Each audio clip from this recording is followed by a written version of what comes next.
Good evening, everybody. A warm welcome to those attending and also to our viewers watching live on the Council's YouTube channel, Hillingdon, London. This is a meeting of the Property, Highways and Transport Select Committee. My name is Councillor Keith Burrows and I'll be chairing this meeting. Details of the business to be considered today is shown on the agenda, copies of which are available in the room and also accessible on YouTube underneath the broadcast. Housekeeping, we're not expecting a fire drill today, so if the alarm does go off, follow officers' safest route out of the building and the designated meeting points are out on the forecourt. For those in the room, please switch off any mobile devices to silent before the meeting starts. I'd also like to mention resident feedback forms, and for those watching via YouTube, if you are so minded, you can complete one of our resident feedback forms now. These can be found in the information section underneath the YouTube video. These forms are intended to help us improve the way that we run our meetings here at London Borough of Hillingdon. I'll first take apologies and then I will get the committee to introduce themselves for those that are watching on YouTube. So apologies please, Steve. Okay, so this evening we've had apologies for absence from Councillor Bennett with Councillor Cawthorne substituting, and apologies for absence from Councillor Core with Councillor Jazz Dot substituting. It should also be noted that Councillor Chapman has just informed me before the meeting that he's unfortunately got COVID, so that's why he's not in attendance this evening. I'm sure we wish Councillor Chapman speedy recovery. I'd like to go around the table so those that are watching on YouTube know who is in attendance. As I've already said, my name is Councillor Keith Burrows and I'll be chairing this meeting. So to my immediate right, Councillor Sheriar Ahmed Walana.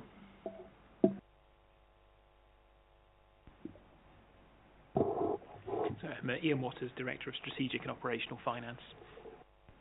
Councillor Jess Dodd. Councillor Elizabeth Garlick. Councillor Peter Money. And Steve Clark, the Democratic Services Officer. Thank you.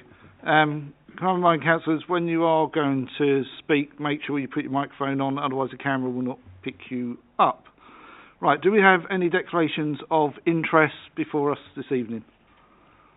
No, that's good. Okay, item 3, to receive the minutes of the previous meeting. I will do my usual page by page. If you do have anything you want to correct, please indicate and we will put this through the clerk. So, page 1, page 2, page 3, page 4, page 5. Are we happy they are an accurate record of that meeting? Thank you. We've confirmed that the items of business marked as Part 1 be considered in public, items marked Part 2 be considered in private. I can say that the agenda items this evening are all in Part 1, so will all be in public.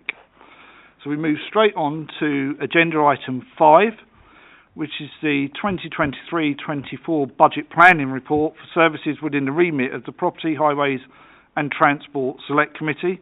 I have a couple of comments which I'll probably make after any councillors who may wish to speak. Are there any councillors that wish to comment on this?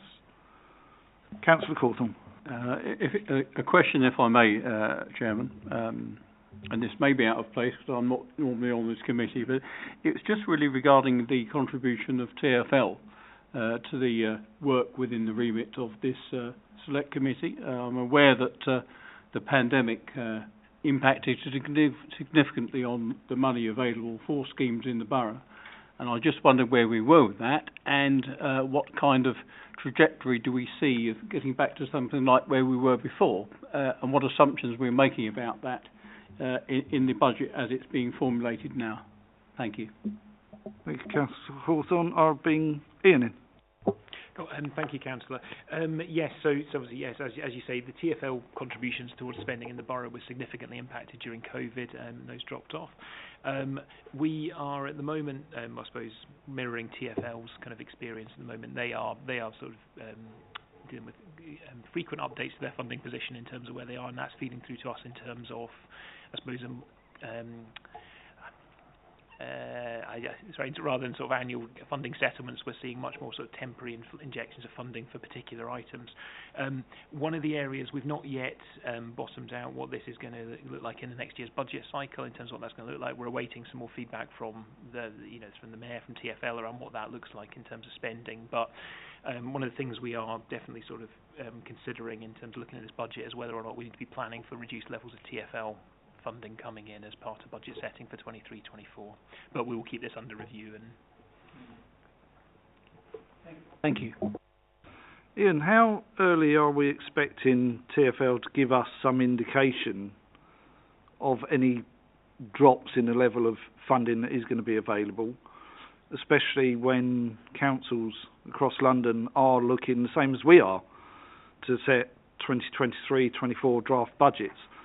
Have they given any indications? I know that when I was Cabinet member, TfL usually came in at like the 11th, 12th hour to tell you, well, we don't think we're going to do this, chap. So then everything that we've been working towards had to go back a few steps and be reworked. So I've not seen the latest timetable in terms of when we're expecting funding announcements to come through. What we are doing, though, is the services are working up effectively investment plans, kind of on the basis of effectively up to the level of funding we've received in the past, which will then allow sort of, I suppose, the council to pick up on those. But no, I'm afraid, I can't bring you good news in terms of an earlier funding settlement at this time. Okay, that's what I thought the answer would be. Thank you. I think what the report gives us here, and I'll ask you to confirm this, Ian, really, is the overview of where we're currently at 22-23 before we move to 23-24. And I think when we get the next update to this, I think that's when this select committee will really have some input to what is contained within that. I do note that in point 10 on page 9, there are mentions of the projected council tax increase, etc., moving forward. I'm sure that we'll be looking at that when that does get put in. And also there's mention about the fees and charges on page 10 and how we're going to take those forward, given that we already know that commuters at the moment, commuter parking is quite low at the moment. And Steve, I don't know whether you'll be able to obtain information to show us where officers have got that information from. I know that the machines are capable of showing how many tickets they've issued, and what they do, they compare that back across the years. But obviously we've been through COVID. What we would like to see really is that move back up. But I know that during COVID a lot of companies were having this flexible working, and there were people working from home, and a lot of companies actually found that was cost efficient to them because they didn't have all these people in the office, they weren't bringing all these people into an office. And I know that some companies said, well, look, you work from home on a permanent basis now. So, so if we can sort of get some rationale behind that. But I think this just is laying out the stall of where we are for this year and where we're liking to go and the trajectory we want to go. But as I say, I think the next update is the one that this select committee is really going to start to feed into. And I'm sure, and hopefully I've explained that right, Ian. Yes, thank you, Chairman. Yes, so this is the first of our sort of 2 annual appearances by finance at the committee. So really, as Councillor Burrows set out, really this report sets out the context in which we're going to start looking at setting, or we are looking at setting that budget for the new year, which obviously is a slightly different position to where we normally find ourselves in the summer, whereby there's been a bit more movement in those economic positions than we've seen in the past. In January, that's when we'll come back with the effectively Cabinet's detailed budget proposals for the year, and that's where we get that opportunity to really sort of tease out the detail of those areas. If it's okay, I was just going to sort of maybe talk to a couple of points in the paper by way of introduction. So really, this is so this report sets out where we are in terms of our budget monitoring for the year and how that compares to the budget we set back in February. The two key things that I think are coming out in year are the COVID-19 legacy impact. So linking back to say parking charges is one of the areas where we're seeing that much more clearly. So I think we're reasonably comfortable in that I think we identified at the time of budget setting the key drivers that would, in terms of COVID pressures, that would feed through into the budget. Clearly, though, we're in uncharted territory in terms of we've not costed an emergence from a pandemic in the past. So taking on the parking income example, so when we set the budget, we were projecting something around a return to 90% of the income levels pre-pandemic. At the minute, we are reporting somewhere in the region of 80%, so we're returning, but we're not quite there, and therefore that's driving part of a sort of COVID pressure in year, which we have earmarked reserves to cover. The second strand, which is a much larger pressure at the moment, is around inflation. So back when we set the budget in February, we were sort of projecting a kind of an increase from the historic kind of sub 2% levels that we've all become very accustomed to in terms of inflation. To back then we were talking about 5%, so sort of more than doubling of that kind of target inflation rate, which at the time felt unusual. Clearly we've moved on, so in July we passed 10% in terms of the CPI rate that's in there, and really this is sort of, I don't, it wasn't just our budget that saw that step change in terms of when you look at the economic forecast, when you look at the commentary that was out there over that period, sort of there's been that steady upward movement. In year, both the COVID-19 position and inflation, we're sort of working to understand and sort of manage these pressures within the position. On inflation, one of the key things is sort of making sure that we've got that engagement with suppliers and that we can really work them to make sure we understand the cost base and therefore that we are picking up the impacts of inflation in a sustainable way. And we're also making use of the earmarked reserves that the council's been able to set aside in recent years to manage these kind of emerging risks. Where this fits into the medium term is that I think when we set the budget back in February, it's in a sense it was very close to being a balanced budget over the medium term. We were looking at a budget gap of 5.7 million over that 5-year period. So compared to some of the circumstances we found ourselves in previous years, it was quite a benign budget in that sense in terms of the challenges that were in there. We're continuing to review scope for efficiencies within the organisation, spanning the usual sort of areas for investigations, so being service transformation, looking to make sure we're zero-basing budgets and that we're only committing to, we're only setting budgets to the level we're actually going to need rather than building in unnecessary headroom. Continue to review our procurement and commissioning arrangements to make sure those are the most effective that we can have. We're also looking at demand management, early intervention, so where we can maybe sort of prevent some of the costs of the demand coming into the system. And we're reviewing income in terms of opportunities and sort of, I suppose, and threats as well, but opportunities around how we can use income to deliver a balanced budget for the year. So that's the position as it stands today, if that's the way to put it. And I suppose at that point I'd open the floor up to questions. And also added into that, obviously, the higher energy costs now as well. I'd be interested to know what we are doing within this building, especially at night. Sometimes I've gone past here and it's lit up like a Christmas tree. Are we having areas where we have got the sensors, so if nobody's in that room, the lights go off? We've certainly got them within I'm not going to say everywhere within the NHS, but we're certainly starting to install those.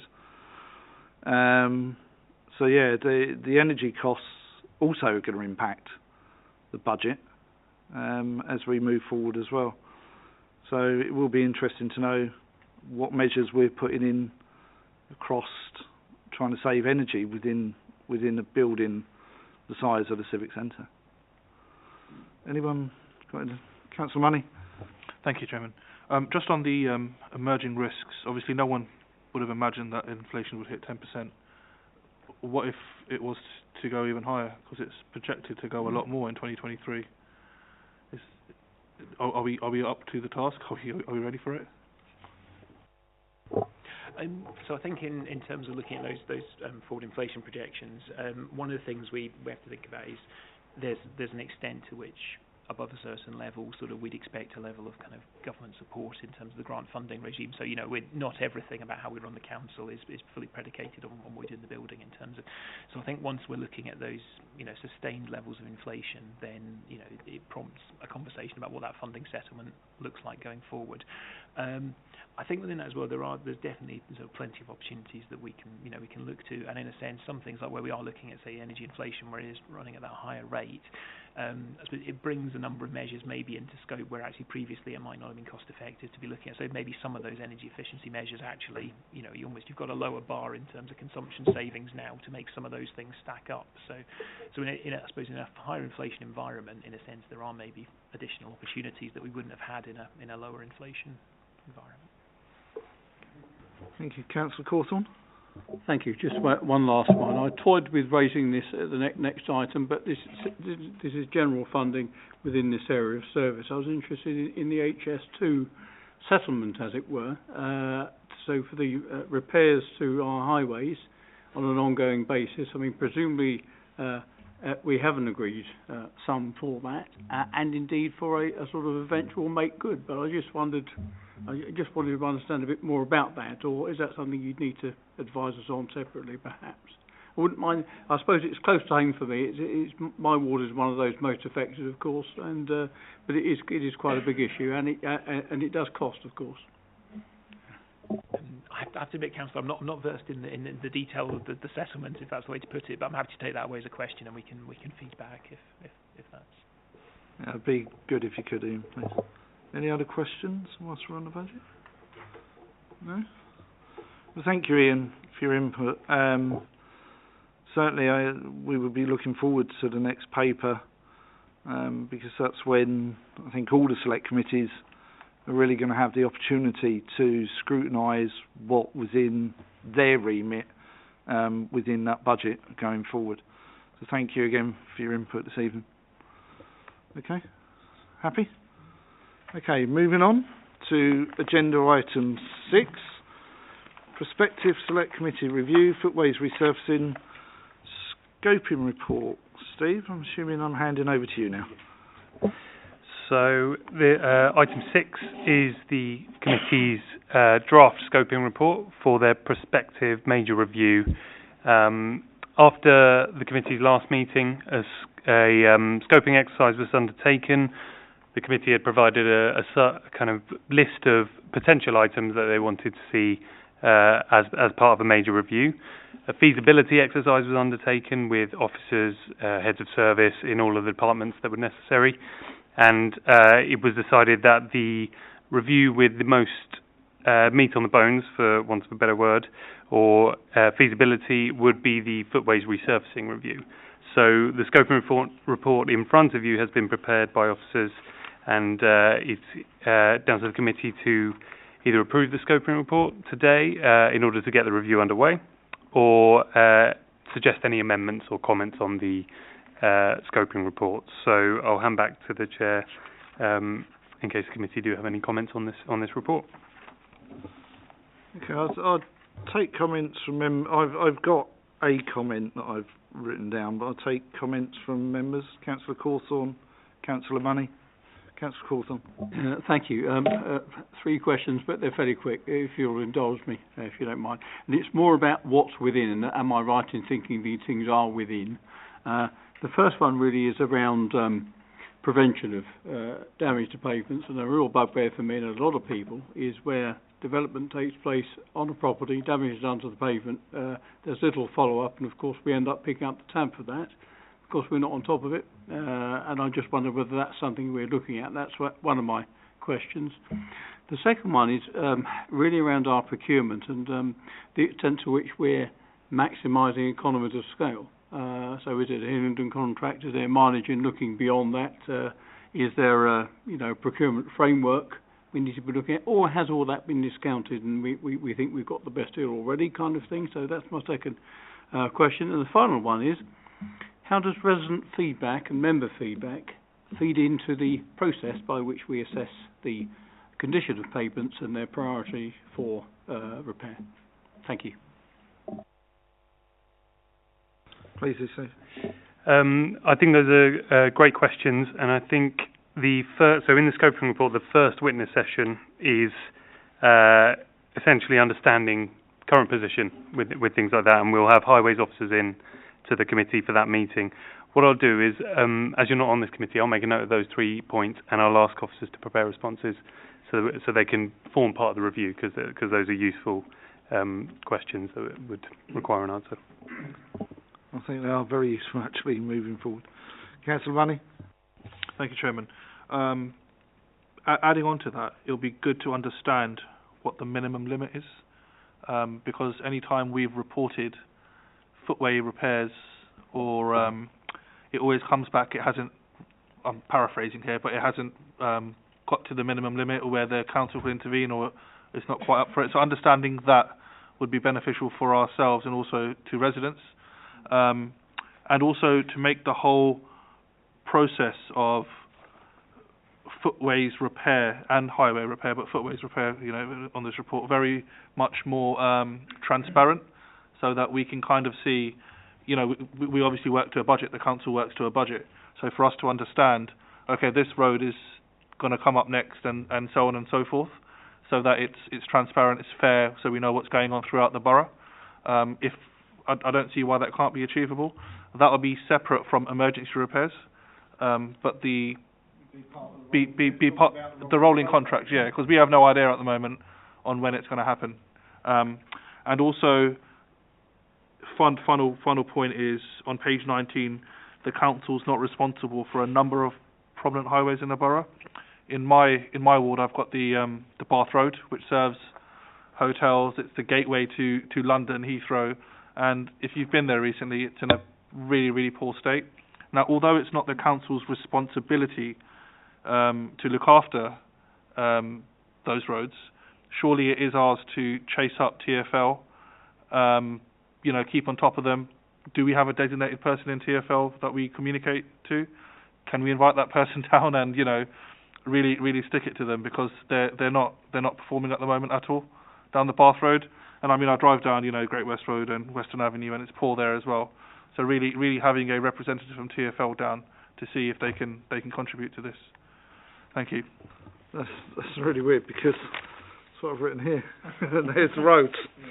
I want to know the process that's behind it, but also not just the process behind it, but the understanding of the process. And if it gets to the point where we as a council repair that road, what's the process to recover that money back from the relevant authority, be it Highways England, be it TfL? So, yeah, I've actually written that down there, so there you go. Councillor Cawthorne.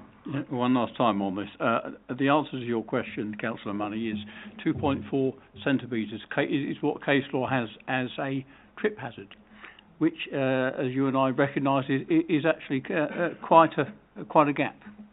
But I've raised that before, and that's the answer I've had. Thank you. Councillor Dott. Thank you, Chairman. I have a similar question Councillor Money asked regarding this number of prominent highways. Council is not responsible.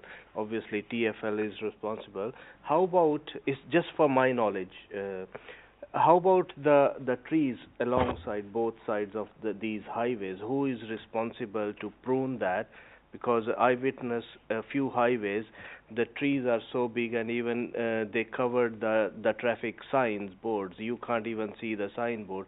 So who we can approach, and do we have to submit the normal route like a members' inquiry for that? That's a good point, actually, because obviously if it's down our highways, we go and cut them. But if it is on theirs, are they responsible, or are they saying it's us? We will get the answer. I think that's a valid answer, and Steve has made a note of that. So when we have the officer here, they will be able to brief us on that answer.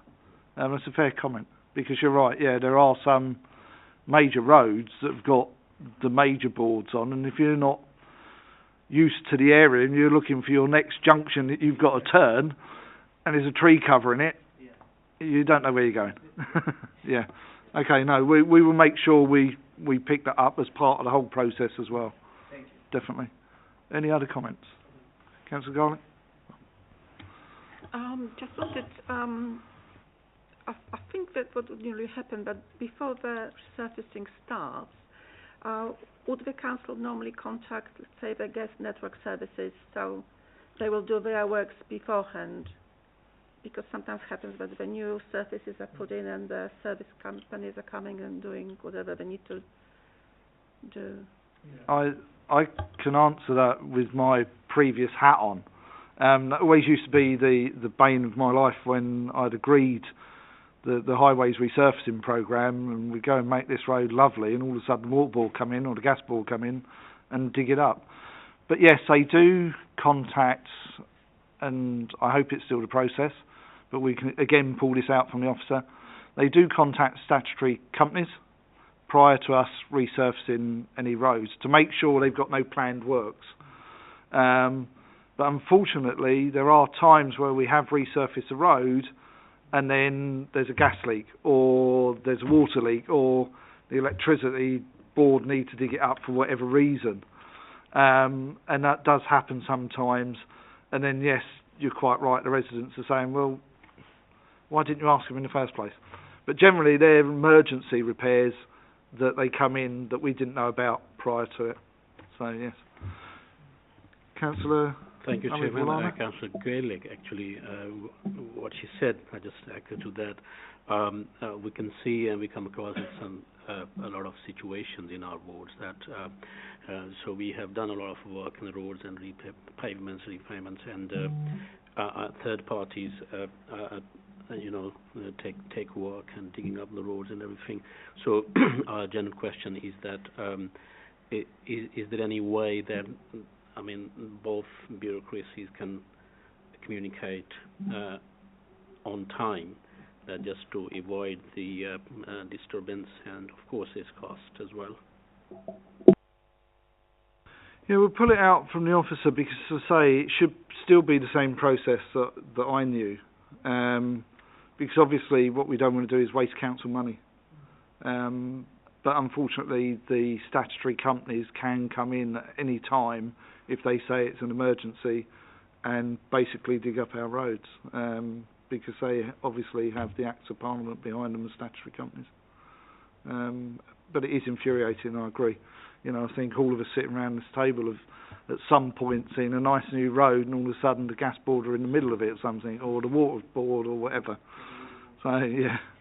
Okay, but we will tease all of this out. Steve has got all these in the notes, and this is what we will feed into the officers, and we will tease all of that out as part of this process, and we will certainly do that.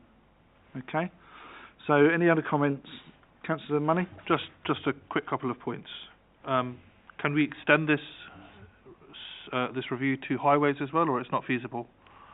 That's one for you, Steve, and also because whilst we're doing footpaths, we might also do highways if it's not too much more officer time.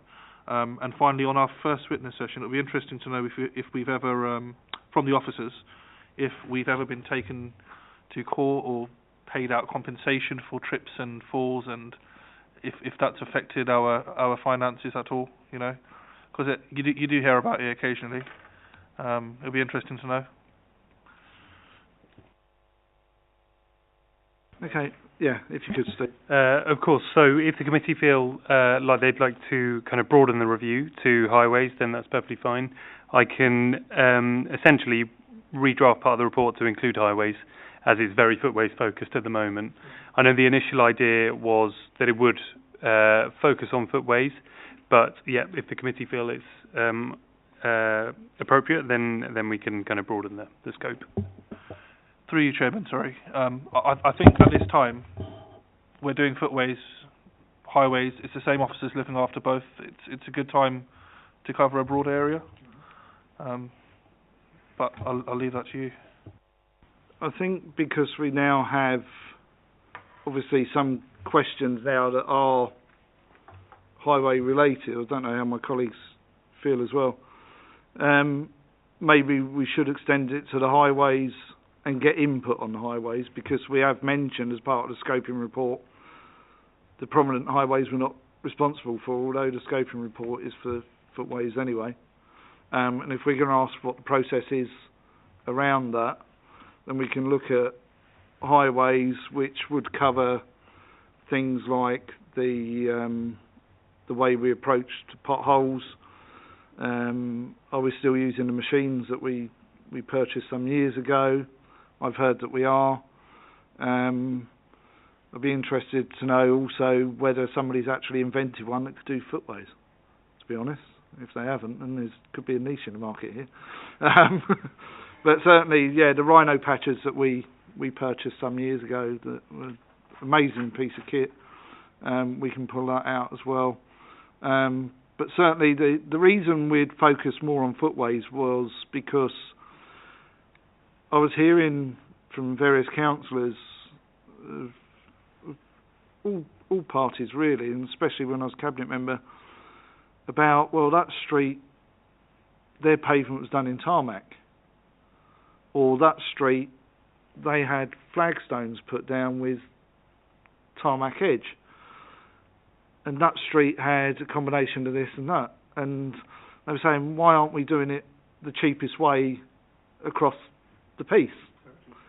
And it depends on heritage, but also sometimes it could be, well, that's what was there, so we're replacing like for like.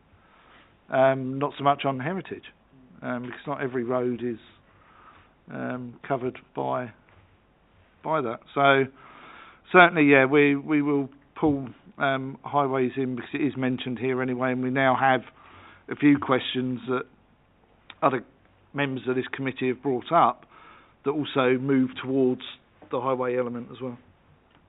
So we'll be happy with that. Yeah? Agreed? Councillor Cawthorne? I was just going to say, I think it's a worthy suggestion, providing it works within the confines of the scoping we've got and it's workable within the time frame. But I'd support that. Yeah. Steve, I'm sure it will, because Councillor Money picked up quite rightly there that it's the same officers that look after both anyway. Yeah. So if this committee is agreed, we will extend to include highways. Agreed? Mm-hmm. Agreed. Okay. Any other comments on that? No? Okay. Moving on to the Cabinet Forward Plan. Let's just skip in here, which is agenda item 7. Obviously, the Forward Plan is always a good read. There are a few points on here. Councillor Cawthorne. I suppose it's a request for information, if that's at all possible, and it relates to item 073, Battle of Britain Bunker, and the work that's needed to carry out drainage mitigation measures. I'm just very aware that it's just a little over 4 years since that building was open, and I ask myself, at what point is there recourse for us as a local authority to be saying to contractors, hang on a minute, you know, we shouldn't be having this sort of issue this soon. And I'm just curious to see it there, and just wonder what thinking is going on behind that with the legal team to satisfy ourselves that this is the most appropriate step, and we shouldn't be going through other channels to rectify it. Now, the answer may well be tough luck. 4 years is long enough, but it just doesn't seem long to have that sort of difficulty. If you can feed that back, Steve, at some point, please. Any other queries or comments on the Forward Plan? There is quite a few contracts that obviously are going to be let under Part 2 to Cabinet. I think we will all be very interested to see the local implementation plan spending submission. I see that's going to the 15th of December meeting. Steve, is that right? Yes, it is. So, as a select committee, we won't see it until it's gone through Cabinet. Because I'm just looking at our meeting date. So our meeting date in November is the 16th. The report deadline is the 28th of November. And then our next meeting isn't till the 3rd of January. but we'll still be able to make comment on it when we actually see it, I assume. So I'm assuming we won't be able to see a draft of it beforehand. I can ask officers. If you can ask officers, will they have a draft? And will they have a draft for our 16th of November meeting? So that's 2 months away. And only 12 days away from the actual deadline for that report. So they may have the basis of what's going to go, if it's possible. I'm sure other committee members would like to see the LIP submission if we can. Any other items on there that people want to make comment on? Councillor Money?